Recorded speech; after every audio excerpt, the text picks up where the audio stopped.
Lecture du livre Témoignages pour l'Église, volume 1, d'Ellen G. White. Chapitre 20. Nos devoirs envers les pauvres. On nous a souvent posé des questions au sujet de nos devoirs envers les pauvres, qui entrent dans l'Église. Nous-mêmes avons été longtemps perplexes, ignorant comment agir avec discrétion dans ce cas. Mais tandis que nous étions à Roosevelt, le 3 août 1861, j'ai eu une vision à ce sujet.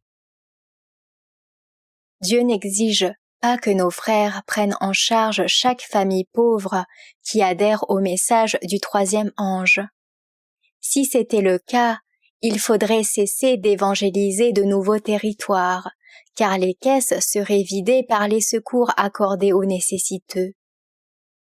Beaucoup d'entre eux sont dans la pauvreté par manque d'assiduité au travail et d'économie, et aussi parce qu'ils ne savent pas employer convenablement leur argent. Leur venir en aide serait en réalité leur nuire.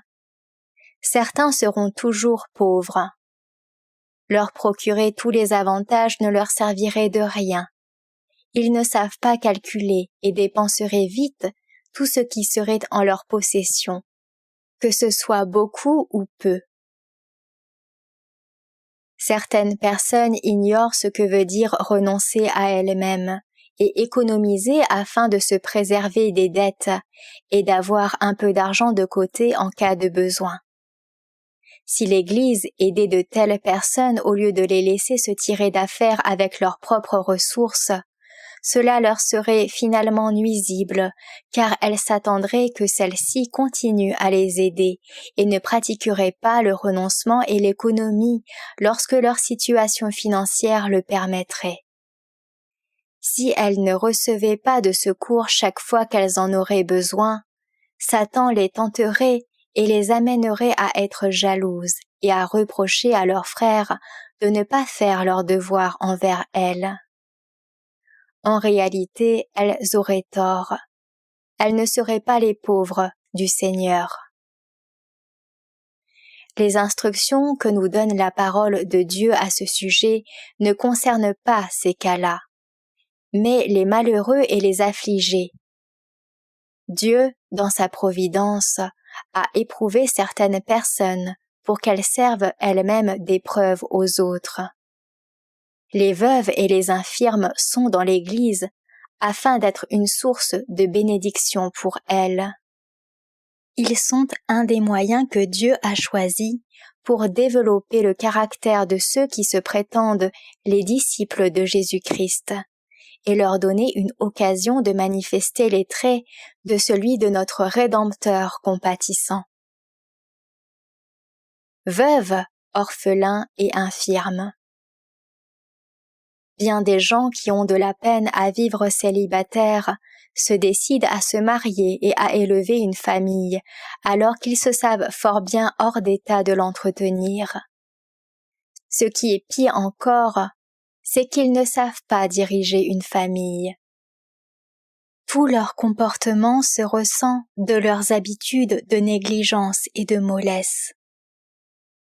Ils ont peu de contrôle sur eux-mêmes et sont emportés, impatients et irritables.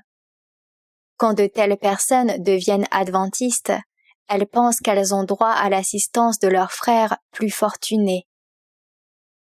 Si l'on ne va pas au-devant de leurs désirs, elles se plaignent de l'Église et l'accusent de ne pas vivre sa foi.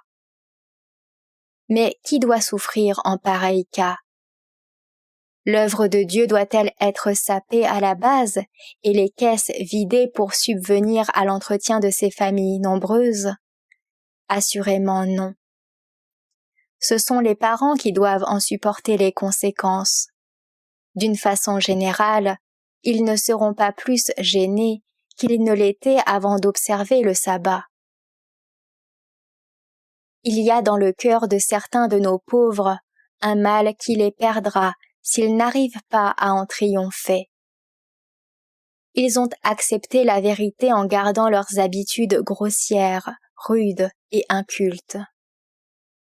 Il leur faut un certain temps pour s'en apercevoir et se rendre compte que cela ne s'accorde pas avec le caractère du Christ.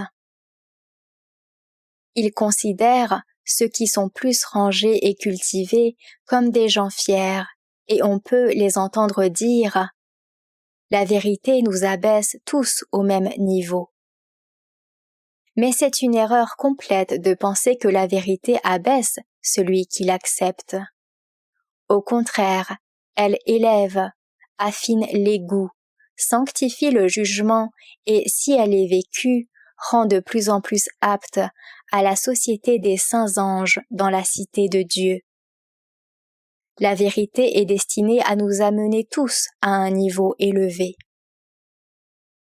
Ceux qui ont le plus de sagesse devraient toujours se comporter noblement et généreusement avec leurs frères plus pauvres, leur donner de bons conseils et les laisser ensuite livrer eux-mêmes les batailles de la vie. Mais il m'a été montré que l'Église a le devoir solennel de s'occuper tout spécialement des veuves, des orphelins et des infirmes, privés de ressources. La vérité ne sanctifie pas tous ceux qui professent croire en elle. Aussi, certains d'entre eux n'ont pas à cœur de vendre un peu moins cher à un frère pauvre, alors qu'ils le feraient avec un homme du monde avisé. Ils n'aiment pas leur prochain comme eux-mêmes. Il serait agréable à Dieu de voir moins d'égoïsme et plus de désintéressement. Retrouvez plus de lectures des ouvrages de l'Esprit de prophétie sur lerest.org.